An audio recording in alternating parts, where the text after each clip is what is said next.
이제 지료에 대해서 알아보겠습니다. 지료가 발생하는 경우는 뭐 딱 법정지상권 첫 번째, 그리고 경계침범 첫 번째는 법정지상권. 법정지상권은 토지와 건물이 소유자가 분리되는 경우가 생길 수 있겠죠.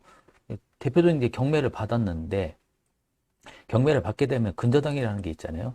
근저당의 토지가 설정돼 있어. 그 뒤에 근저당이 설정돼 있는 걸 알고 있었음에도 건축물을 지었습니다.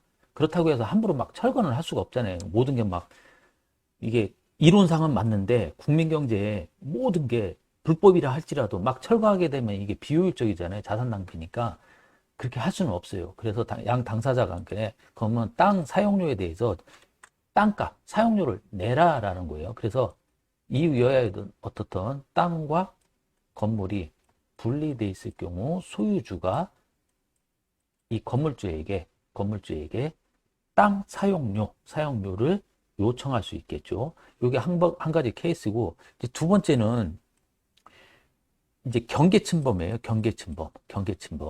경계를 내 땅인데 딴 집이 넘어왔어. 근데 최근에 한 3, 40년 전, 40년도, 한 40년, 한 90, 85년도? 80년도 초반까지만 진 것들도 경계 침범이 없더라고요. 근데 그 이전 것들, 막 70년도, 60년도, 막 원도심, 구도심 같은 경우에는 내 땅이 이런데 옆 건물이 이렇게 침범돼 있거나 연벽이라 해서 건물이 막 이렇게 따닥따닥 유럽 가보면 그렇잖아요. 막 건물이 막 붙어 있잖아요. 이것처럼 지어져 있는 연벽 건물들이 있습니다. 그래서 땅을 샀어. 내가 땅을 한 필지를 샀는데 건물을 지려고. 옆 건물이 이렇게 넘어왔는데 이런 경우 이제 분쟁이 생기기 시작하죠. 이럴 경우에 받을 수 있는 게 지료다. 철거는 거의 불가능합니다. 예를 한번 들어볼게요.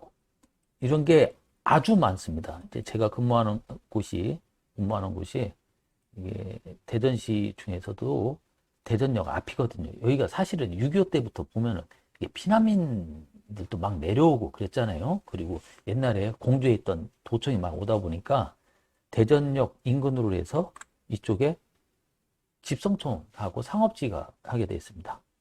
요즘은 지도가 잘 돼 있어가지고 이 지도를 보면 이 지적 편집도라는 게 있어요.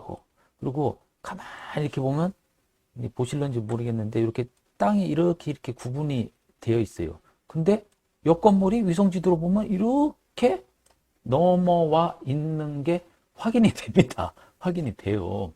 그래서 분쟁은 안 생겨요. 분쟁은 사실상. 왜? 제가 근무하는 곳은 현 소유주분들이 노령 인구분도 많고 옛날에 그러려니 하고 했는데 간혹 가다 보면 신축을 짓다 보면 이런 분쟁이 생길 수밖에 없죠. 그래서 나라에서는 어떻게 하냐면은 이 지료 청구권을 지주에게 주게 됐습니다. 결국은 토지주가 이깁니다. 결론은. 하여튼 부동산은 땅을 갖고 있어야 돼요. 땅을 갖고. 근데 이 위성 지도를 보고 어? 어? 옆에 땅이 나한테 넘어와 있지 않나? 이렇게 해가지고 함부로 막 소송을 걸거나 이렇게 하시면 안 됩니다. 역효과로 이 위성 지도가 좀 틀린 게 있어요. 내 건물이 반대로 넘어가 있는 경우가 있습니다. 실제 경계 측량을 해보면 이게 좀 틀리더라고. 그래서 요거는 맹신하시면 안 된다. 자, 이럴 경우 어떻게 나라에서는 하느냐? 이거를 정해놨어요. 우리나라도 한국감정원이 있죠. 감정원에 토지보상가를 정할 수 있는 감정평가율에 기대이율 기준표라는 게 있어요. 그래서 상업용지, 주거용지, 공업용지, 농지, 임지 이렇게 해가지고서 대한민국에 있는 모든 토지는 이것 중에 하나에 다 속해 있습니다. 그래서 상업용지를 하나를 봐드릴게요. 최대 유효기간, 임시적 사용은 낮이 이렇게 있잖아요. 최대 유효기간 이용이라는 건 뭐냐면은 7%에서 10%, 3%에서 6%, 낮이는 3, 4% 이렇게 돼 있어요. 그래서 만약에 양 당사자가 분쟁이 계속 심하다라고 하면 이 상업지를 기준으로 해서 업무 판매 시설이 있다. 근데 넘어와 있다. 라고 하면 7%에서 10% 내외로 정하게 돼 있습니다. 공시지가가 7천만 원이고 만약에 기대율이 7%라고 하면은 77에 49, 490만 원의 지료를 청구할 수 있습니다. 근데 공시지가 면적 중에 한 10평 정도가 넘어와 있어. 측량을 해보니까 이 공시지가 합이 7천만 원이다. 그리고 그 건물이 업무 판매 시설이다. 그리고 철근 콘크리트지로 철거가 불가능하다. 이럴 경우에는 7에서 10% 법원에서 정하게 돼 있습니다. 그래서 최소 490만 원. 공시지가는 시세의 반이잖아요. 근데 결국에 소송에 가게 되면 뭐냐면 공시지가의 몇 배로 해주느냐.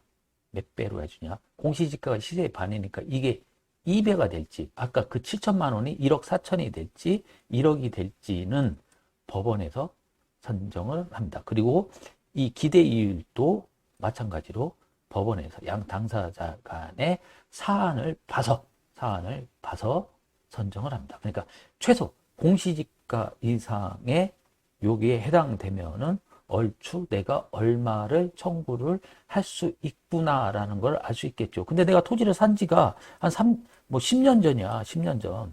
근데 이걸 몰랐어. 근데 넘어왔어. 근데 옆 사람하고 어떤 이유로 해서 분쟁이 생겼어. 라고 하면 3년 전